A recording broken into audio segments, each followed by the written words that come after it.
Hello everyone, welcome to another video today. Today we're going to be talking about a game that is very special to me and something I still play every day and have been for about 7 years now. So this game is Pokemon Go. Pokemon Go was the craze of 2016. Everyone was playing it. There's people everywhere. You couldn't go places without seeing Pokemon Go. It completely took over all mobile games and everything for about 2 to 3 months. A lot of people think the game have kind of died off since then. Well, obviously from that its popularity it has died off a little bit, but it's still very popular. I still see people day to day that are playing it. I run into people playing Pokemon Go all the time still, and it's still in the top 10 of the grossing apps on the App Store and on Google Play every week. So it's still very much alive and well, and I'm going to tell you why I think you should give it another shot if you haven't played in a while. One, the game has evolved and changed. In the beginning of it, that was kind of just getting the first 150-ish Pokemon, and then there wasn't a whole lot to do other than take over gyms.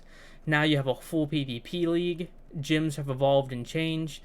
You have raids and remote raids, so you can remote raid with all of your friends across the world. You have events, like we went to a Pokemon Go Fest in Seattle. I'll have some pictures up on the screen of that. That was one of the best experiences I've ever had with anything. It was one of the most fun I've ever had. I met so many people who love Pokemon at this event, and it was just 3 days of just packed fun in Seattle the entire time. There's global events, so if you have a local park, you'll meet a lot of people playing. Speaking of more on events, the events in this game are really what makes it special. There's Go Fest, which is once a year, it's huge. There's a global one, and there's one in a specific city in North America, Europe, and Asia, typically Japan. And there's a bunch of sprinkled events, like there's a Hoenn tour this year, which is all with the Gen 3 Pokemon and like the Primal, Kyogre, and Groudon. And they have little ones like Valentine's Day, Halloween. Halloween's one of the best ones because you can get all these crazy costumes. My cousin got a really cool Ninetales shiny that has like this vampiric like collar on it. It's really cool. It's just really, really fun to have. Every time there's an event going on, the map will change, or there'll be new Pokemon, or new shinies, or new costumes. There's just something to do in the game all the time, but it's also not a game that you have to focus on and really play every single day. You can kind of take your time with it. If you miss a day or two, there's no big deal. But like it's so fun on Wednesdays when they have a raid hour every time at 6 to go to a park and you see 20 other people who are playing the game and you all beat legendaries together and see who got the shiny. It's a very good experience that I would encourage people to try, even if you haven't played in a while. The game itself is a great game. It's one of the few games that are free to play and truly free to play. You do not need to spend money in this game. Niantic heavily incentivizes you to do it, but there's no wall. Every raid you could get a shiny or a perfect Pokemon, but just buying more, obviously you're more likely. But there's nothing you can't do for free. It takes a little bit longer, and your odds are just as good as everyone else's who pays. You could pay for 100 raids and get nothing. You could do one and get the Pokemon you're looking for. So the game is free to play. They very much push to spend. They want you to spend money, but you don't have to. I know a local player that is max level, has some of the best Pokemon I've ever seen. He hasn't spent a dime ever. So it's very doable. And it's a really cool experience to be able to go out in the world and just play Pokemon. Like there's certain hotspots. I'm from Ohio, and like the major cities like Cincinnati, Columbus, and Cleveland, they are littered with stops. There is stuff everywhere, and for events, they bump it up even higher. So there's a lot of exploring to do, a lot of people to meet, and the game is just fun. I just played a raid on screen. Those are kind of it's kind of just tapping, but building your team encounters is the fun part, and then there's always a chance of you getting a shiny Pokemon. The real draws of this game are finding cool Pokemon with a unique story to you. In a minute here, I'm going to go through all my favorite Pokemon, but there's a couple modifiers that are there for Pokemon. There's Shadow Pokemon, which are, you're saving them from Team Rocket and Pokemon Go, and they're Shadow. When they're Shadow, they have more attack but less defense, or you can purify them and save it, and you can kind of like get a discount for powering them up. There's Shiny Pokemon, which is my favorite part of the game.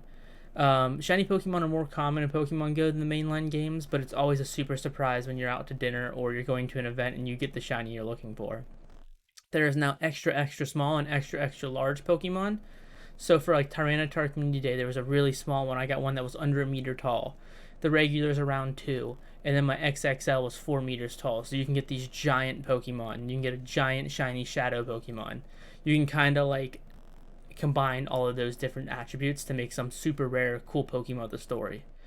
I'm going to go ahead and go through my favorite Pokemon, and we're going to start it off with the oldest Pokemon moving to the newest. So, starting now, we are looking at Arcanine. So, Arcanine, this Pokemon I caught 7 days into Pokemon Go, and he has perfect IVs. I caught him a long time ago, and it was very, very cool. I have a Magnezone on a vacation I went to Florida, which is also perfect, and it's 2 months after the game came out, so it was really, really cool to have one that's this old. Moving into the next ones, I have the original Lugia raid. 2017 was the first time you could raid legendaries, and I still have my original Lugia. More recently, in 2021, there was a special Pikachu flying that I got shiny. I have a Lucky Lucario that's shiny. I believe this is a 93% shiny Lugia. Lugia is my favorite Pokemon, so he's going to be here a lot. A 98% shiny Lucky Charizard, who is also my best buddy. One of the features of this game is you can have a best buddy. You can walk around, earn hearts, and basically do friendship from the games. But when you get best friends, they get a badge and they get a power boost. I have 100% Tyranitar from his, I believe this was from the Johto tour. I have a shiny Umbreon with a costume on it. It has a little flower on its head. And this is Apex Shadow Lugia. They have special events and special researches where you can get special versions of the Shadow Pokemon. He gets the Shadow attack boost and he has a super powerful move. So this is like a really cool Pokemon for me. I have a 98% shiny Groudon. I love Groudon. Feraligatr is my original starter, so having a shiny lucky version of him is awesome. And probably my rarest Pokemon, I have a Shadow Shiny Best Buddies Blastoise. I love this Pokemon, and it's super fun to see it every time I mess with it. Now, this Pokemon is rare because this was only available in person at Go Fests for 2022. So you had to go to a Go Fest event to get a chance at this, and I got a shiny Cowboy Hat Snorlax. And I have a 96% shiny Darkrai I caught in Seattle with my mom and my cousin. This game really, really thrives on the story you make and just the experiences. Going places, trying new things, and seeing new Pokemon and finding them with your friends is the best part of this game. The social part of it carries the game. The game is very good, but if you play it by yourself, you can find enjoyment out of it. But going places, exploring new areas, meeting new people is where this game really thrives. Not to mention, you can transfer these Pokemon to the mainline game. So if you really can't get a shiny in the mainline games, you can transfer from Go. This game has been one of my most positive experiences, and I just want to get everyone else who hasn't tried it again to give it another shot, because you'll never know when you're walking around playing it and you see someone else with their head down on their phone playing. So let me know if you play Pokemon Go. What are your favorite Pokemon that you have? And stick around. I think I'm going to do some more Pokemon content, Pokemon Go. I might film some of the Go Fest because I plan to go to them if I go to an event. So you'll see more on the channel. If you like Pokemon Go, be sure to subscribe, and I'll see you in the next video.